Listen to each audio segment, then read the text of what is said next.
Hello viewers, welcome to the first among a series of visual tutorials to get you started with programming in Python language.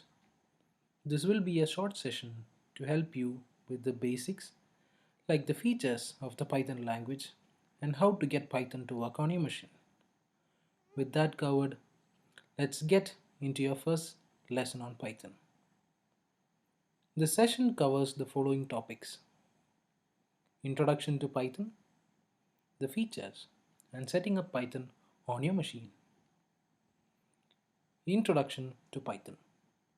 The Python programming language was developed in the late 80s and it was derived from a number of other programming languages like C, C++, Smalltalk, and a few others. It is a high-level, interpreted, object-oriented programming language. Well, that's quite a few heavyweight terminologies in a breath. Well, we are here to break things down for you.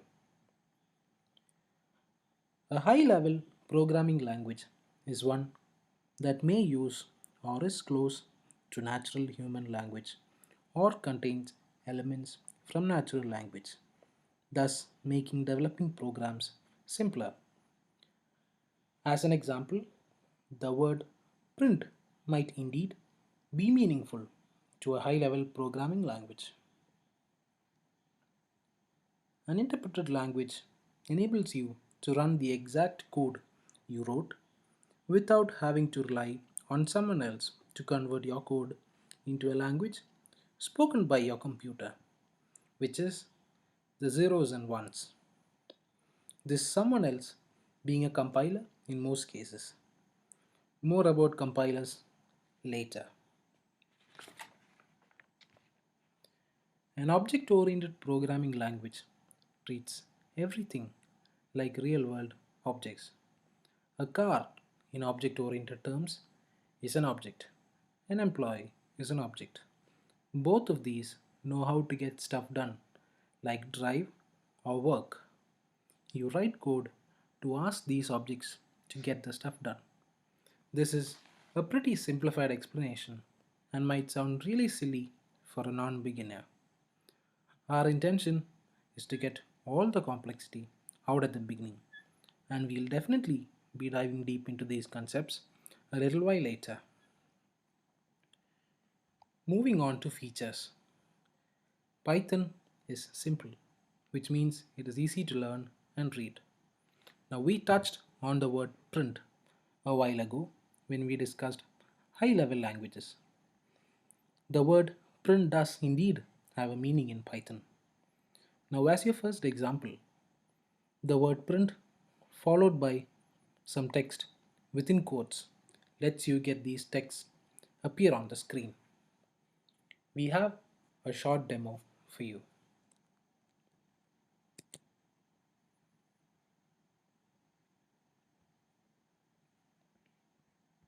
The word print followed by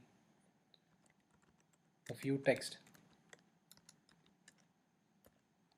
within quotes and hit enter. We can see the text "Hello Python" printed on the screen. Simple, isn't it?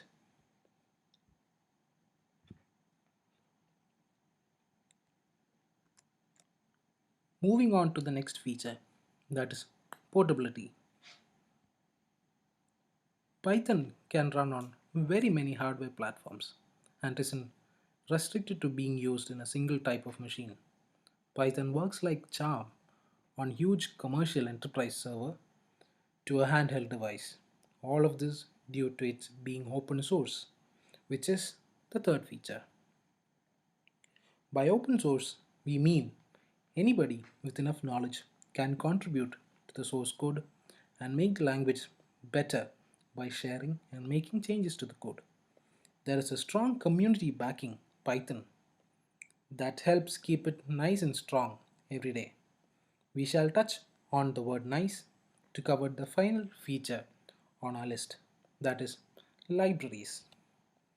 A huge collection of libraries in Python takes your work off from your shoulders. since they help you write less code.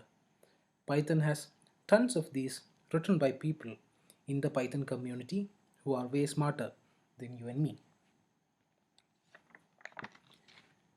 Let's move on to how we set up the Python programming language on our machines. On Macs, like the one we are using now, you are good to go by typing in the word Python after firing up the terminal. Now we'll follow this up with a simple exercise to demonstrate this concept. Let us begin by taking the terminal.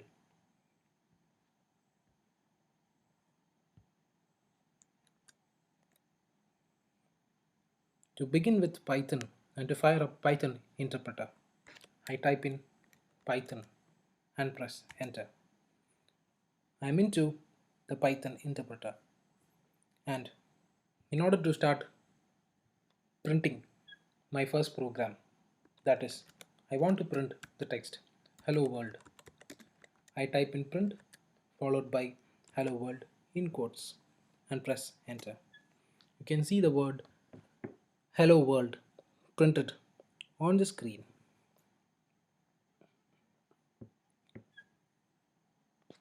Moving on, most Linux distributions follow the same procedure, so we have that covered as well.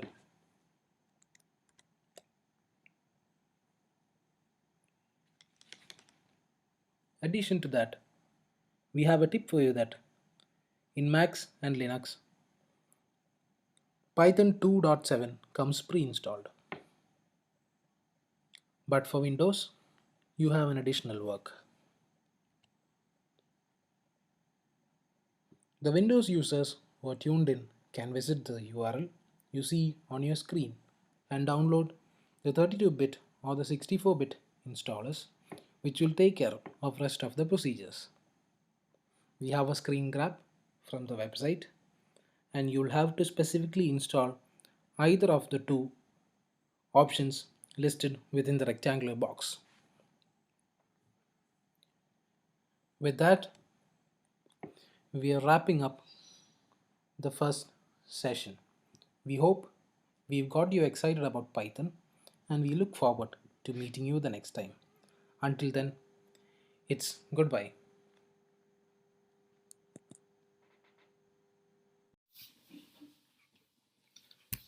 Hello guys, today I'll take you through Introduction to Programming Language and Python Programming Language.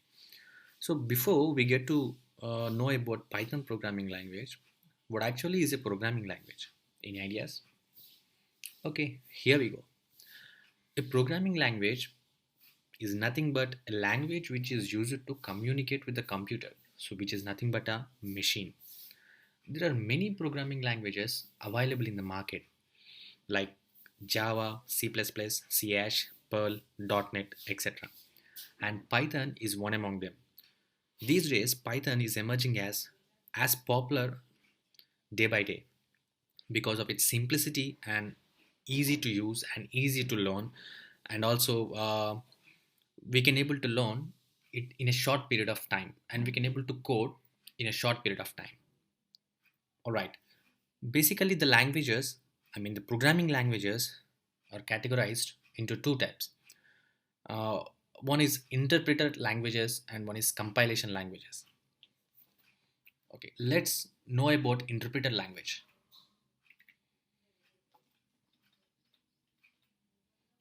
All right. So, what actually mean by interpretation? Interpretation is the process of executing your program line by line. It means one statement at a time, directly at runtime. So this was an interpreter which reads your programming code line by line and executes it directly at runtime into a language that can be understood by the machine. So this was your final execution code. All right. So interpreter is the one which does this task of executing your code line by line. All right. So this is all about interpreter. What actually mean by compiler or the compilation language. All right. So compilation is nothing but the process of converting the, the entire programming code you have written into the language that can be understood by the computer, which is nothing but in the form of 0 comma 1s. A machine can able to understand a language which is binary, that is 0 comma 1. So this is a code that can be understood by the computer, and this is the final execution code uh, that a computer can able to understand. So this is all about compilation. So compilers and interpreters are the two important topics that can be related to a programming language. And some of the compiler languages are Java, C++, .NET, C hash, etc. And some of the interpreter languages are Python, Ruby, PHP, Perl, etc. All right, so let's come to Python. So what is Python? Python is an interpreted high-level object-oriented programming language which is very easy to learn. So python.org is the main official website of the Python, where you have tons of material and a notion of Python topics. So this website contains the Python software with various versions. So from downloads link, you can able to see there are various versions of Python software available to download for different versions of operating systems. So you can able to see that you can able to download Python software for Linux and Mac and other operating systems. Python 3 was a recent release that has many new features and functionalities, and Python 2.7 was most widely used and popular. So before you get familiar with Python, just try to use this Python 2.7. So so that's all, guys. This is a introduction of Python programming language, and also introduction to programming language. In our next tutorials, let's let's let's get in deep with Python, like lists, I mean the data types, syntax, etc. Thank you, guys.